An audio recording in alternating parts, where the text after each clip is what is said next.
Every financial advisor in America will tell you to wait until 70 to claim Social Security. Maximum benefits, 8 more years of delayed retirement credits, 30% higher monthly checks. The math is simple, they say. Except here's what nobody mentions. The entire financial services industry gets paid based on assets under management. Your assets. And if you're pulling from Social Security at 62 instead of draining your 401k, well, that's 8 fewer years of management fees they're collecting on your portfolio. The life insurance industry? They need you scared about longevity risk, so you'll buy annuities. The government? They're practically begging you to delay because fewer people make it to 85 than make it to 62, and every year you wait is a year they might not have to pay. So when 40% of retirees ignore all this expert advice and claim at 62 anyway, you have to ask yourself, are they actually the dumb ones? Here's what I'm going to show you. The wait until 70 advice isn't wrong because the math is bad. It's wrong because it's optimizing for the wrong equation entirely. We're going to break down why the smartest retirees, the ones with actual money, are increasingly taking Social Security early, and how this decision is really about tax arbitrage, sequence of returns, risk, and something nobody talks about, which is optionality in an uncertain regulatory environment. By the way, I built a free early retirement calculator because most online ones are mathematically wrong. It uses BlackRock and Vanguard logic to expose the weak points in your plan, and I only ask for your email to send the report so I don't store any of your financial data. Link in the description. Let me give you a mental model that'll make everything else click. Think of Social Security like fire insurance on a house you don't own. You're paying premiums your entire working life through FICA taxes. That's 15.3% of your income if you're self-employed, 7.6 to 5% if you're W-2, except your employer is really just paying you less salary to cover their half, so it's still your money. You've been paying these premiums for 40 years. Now you're 62. The insurance company says, hey, we'll give you $800 a month right now, or if you wait until 70, we'll give you $1,100. Sounds great, right? Except the house isn't yours. The government owns it. They can change the payout terms anytime. They can means test it. They can tax it differently. And here's the part that'll make you laugh. They're actively insolvent. The Social Security Trust Fund runs dry in 2033, according to the latest trustees report. That's 7 years from now. 7 years. So the question isn't, should you maximize your monthly benefit? The question is, should you take the guaranteed money now before the rules change? Or should you make a leverage bet that the junk food program will still exist in its current form when you're 70? Now, you might be thinking, okay, but I'm healthy, my parents lived into their 90s, I should optimize for longevity. Here's where the conventional advice starts falling apart. The break-even age for claiming at 62 versus 70 is about 78 to 82, depending on your benefit amount. That means if you live past 82, you'll collect more total dollars by waiting. But this analysis commits a basic error. It ignores the time value of money. $1 today is worth more than $1 in 8 years, especially $1 you can invest. Let me show you what I mean. Say your benefit at 62 is $2,000 a month, that's $24,000 a year. If you claim at 62 instead of 70, you'll collect roughly $192,000 over those 8 years before the late claimer gets their first check. Now, what happens if you invest that money instead of spending it? Let's be conservative. You put it in a simple S&P 500 index fund averaging 8% annually, which is below the historical average of 10.2 to 6%. By the time you're 70, that $192,000 has grown to roughly $287,000. The guy who waited until 70, he's getting bigger checks, sure, $3,200 a month versus your $2,000. But you've got $287,000 in the bank. At his higher benefit rate, it'll take him almost 20 years to catch up to your total wealth position. That puts him at age 90. And we haven't even talked about what happens if he dies at 85. Spoiler, his heirs get nothing because Social Security benefits stop at death except for a surviving spouse. Your $287,000, that goes to your kids. But wait, there's a deeper game being played here. This is where it gets really interesting. Most people's biggest asset in retirement isn't their house. It's their tax-deferred retirement accounts, your 401k, your traditional IRA. and the government has been very patient, letting you defer taxes for decades. But at age 73, they're done waiting. Required minimum distributions kick in. The IRS forces you to start withdrawing money and paying taxes on it, whether you need the cash or not. Here's the trap. Those RMDs are calculated as a percentage of your total balance, and that percentage grows every year. At 73, you're pulling out roughly 3.8%. By 85, it's almost 7%, and these withdrawals are taxed as ordinary income. So if you've got $1 million IRA, you're looking at forced withdrawals of $38,000 at 73, climbing to $70,000 by 85. Now add your Social Security on top of that. If you waited until 70 and you're collecting $38,000 a year from Social Security, you're now showing income of $76,000 at age 73, climbing to over $100,000 by 85. That pushes you into higher tax brackets. It triggers IRMA surcharges on Medicare, which can add up to $5,000 a year to your premiums. And here's the kicker. Up to 85% of your Social Security becomes taxable once your combined income crosses certain thresholds. So let's run the same scenario, but you claim Social Security at 62. You're getting $24,000 a year from Social Security, and you're carefully managing your IRA withdrawals to stay under the tax threshold where Social Security becomes taxable.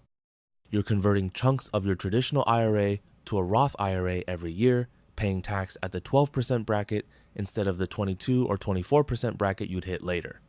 By the time RMDs kick in at 73, your IRA balance is way smaller because you've been converting it to Roth for 11 years. Smaller balance means smaller RMDs. Smaller RMDs means lower taxable income. Lower taxable income means less of your Social Security gets taxed and you avoid ARMA. The guy who waited until 70 to claim, he's stuck. His RMDs are massive because he never drew down his IRA. His Social Security is maxed out.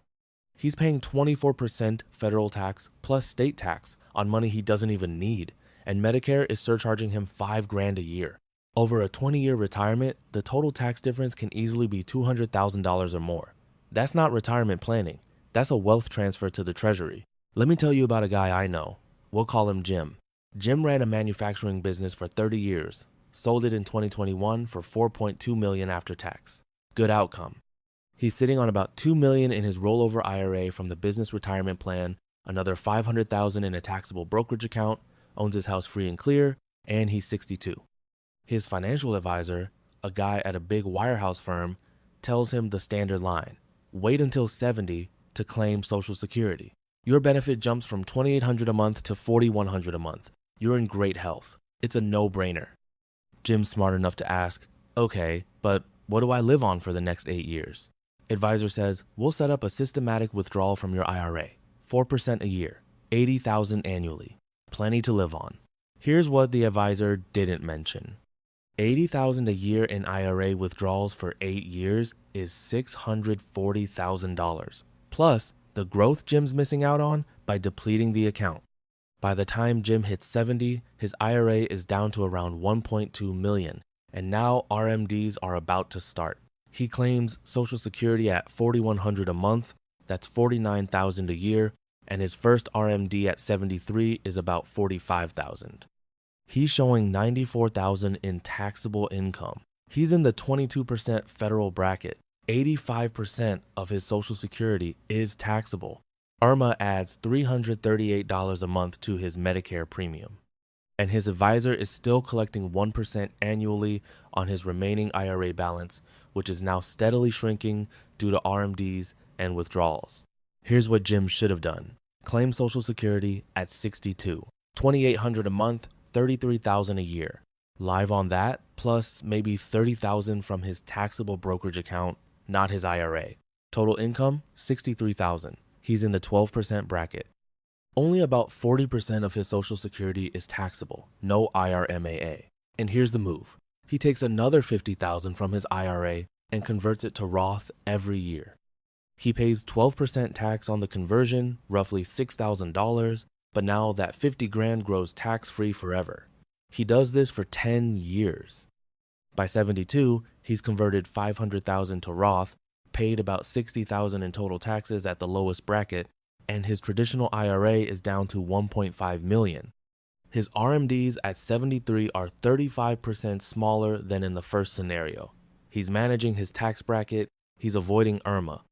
His Roth IRA, which is now worth over $800,000 assuming modest growth, will never be taxed and doesn't have RMDs. When he dies, his heirs get the Roth tax-free. The difference in after-tax wealth over his retirement?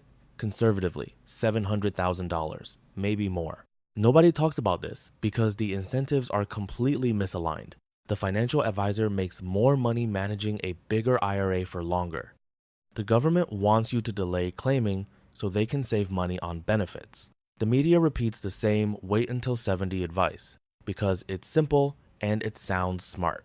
But the people who actually have money, the ones who run businesses and understand cash flow and tax strategy, they're not waiting.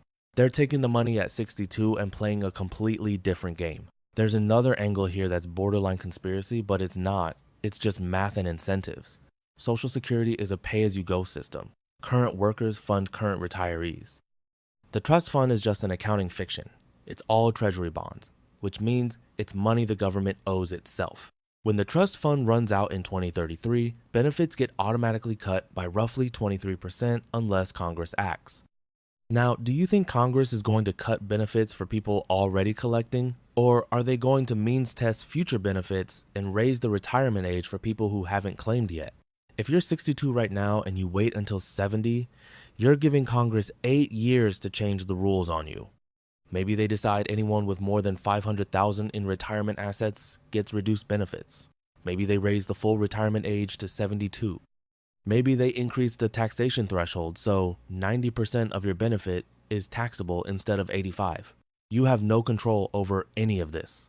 But if you claim at 62, you lock in your benefit under current law. It's a hedge against political risk. And given that we're talking about a government program that's technically insolvent, that hedge has real value. Here's the part where people start arguing with me. But what about longevity risk? What if I live to 95? Okay, fair question. If you live to 95 and you're still spending money at the same rate you were at 70, then yes, the guy who waited until 70 will have collected more in total Social Security benefits. But this assumes a bunch of things that aren't true for most people. It assumes your spending stays constant. In reality, spending in retirement follows a smile curve. It's high in your 60s when you're traveling and active, it drops in your 70s and 80s as you slow down, and it spikes again in your late 80s and 90s for healthcare. It also assumes you didn't invest the early Social Security money. We already showed that if you invest it, you come out way ahead. And it assumes you're alive and cognitively functional at 95. The odds of a 62-year-old man today making it to 95 are about 8%. For women, it's 13%. So we're optimizing financial decisions for an outcome that has less than a 1 in 10 chance of happening. That's not financial planning. That's buying a lottery ticket. Let me hit you with one more scenario, because this is where the strategy gets surgical. Spousal claiming. Let's say you're married, you're the higher earner. Your spouse worked but made less. Here's the play. The lower earning spouse claims at 62. Let's say that's $1,600 a month. The higher earner waits until 70. Their benefit maxes out at $4,500 a month. You're now getting combined income of just over $73,000 a year once both are claimed. But here's the real reason you do this.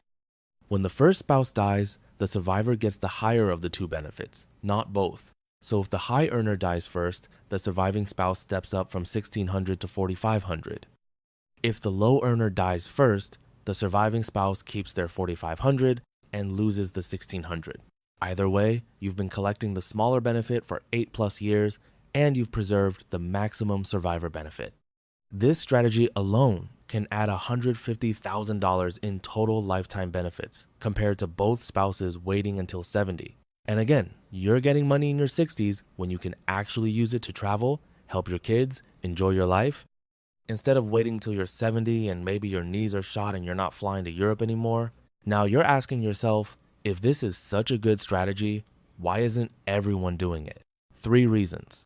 1, the financial services industry has zero incentive to tell you this because it reduces their assets under management. 2, most people are financially illiterate and they just follow whatever conventional wisdom they hear on CNBC. And 3, there's a psychological bias toward bigger numbers. $4,100 a month sounds better than $2,800 a month, even if taking $2,800 earlier results in higher total wealth. People are bad at present value calculations. They see the monthly check amount and they don't run the full compounding scenario. Advisors exploit this. They say, look, if you wait, your check is 40% bigger. They don't say, but you'll be 78 before you break even. And if you'd invested the early money, you'd be $200,000 richer. Here's what this all comes down to. Retirement planning isn't about maximizing one variable. It's not about the biggest Social Security check or the biggest IRA balance. It's about optimizing for flexibility, tax efficiency, and optionality in an uncertain environment. Claiming Social Security at 62 gives you liquidity when you're young enough to use it. It reduces sequence of returns risk on your portfolio because you're pulling less from stocks in the early years when a market crash can destroy your plan. It enables Roth conversions at low tax brackets. It locks in your benefit before Congress changes the program. And it gives you 8 years of guaranteed inflation-adjusted income that you can either spend or invest. The people who wait until 70, they're making a bet. They're betting they'll live into their mid-80s. They're betting the program won't change. They're betting they won't need the money earlier. They're betting tax rates won't go up. And they're betting their portfolio won't crash in their early 70s when they're taking massive RMDs and can't recover. That's a lot of bets. I don't like bets. I like certainty. And taking Social Security at 62 is about as certain as it gets. Let me give you 3 specific moves if you're in that 60 to 65 window right now. 1, model it out with real numbers. Don't trust online calculators. Sit down with your actual Social Security statement, your actual IRA balance, your actual tax bracket, and run the scenarios. Factor in RMDs, factor in RMAA, factor in investment returns on early benefits. I'll bet you 9 times out of 10, claiming early comes out ahead after tax. 2, if you're married, coordinate your claiming strategy. The lower earner claims early, the higher earner delays if it makes sense for survivor benefits, but run the math. And 3, use early Social Security to fund Roth conversions. This is the move almost nobody makes. If you can live on Social Security plus taxable accounts and convert your IRA to Roth in your 60s, you will save yourself hundreds of thousands in lifetime taxes. Your RMDs will be tiny, your heirs will inherit tax-free Roth money, and you'll sleep better knowing the IRS can't touch that Roth growth. The financial industry doesn't want you to know this, but claiming Social Security at 62 isn't a mistake. For most people with actual assets, it's the optimal move. The wait until 70 advice is designed for people who have no other money and need to maximize their only income source. If that's you, fine, wait. But if you've got $500,000 or more in retirement accounts, you're playing a different game. You're optimizing for taxes, flexibility, and control. Don't work for money. Own the companies that do. And when the government offers you a check at 62, take it.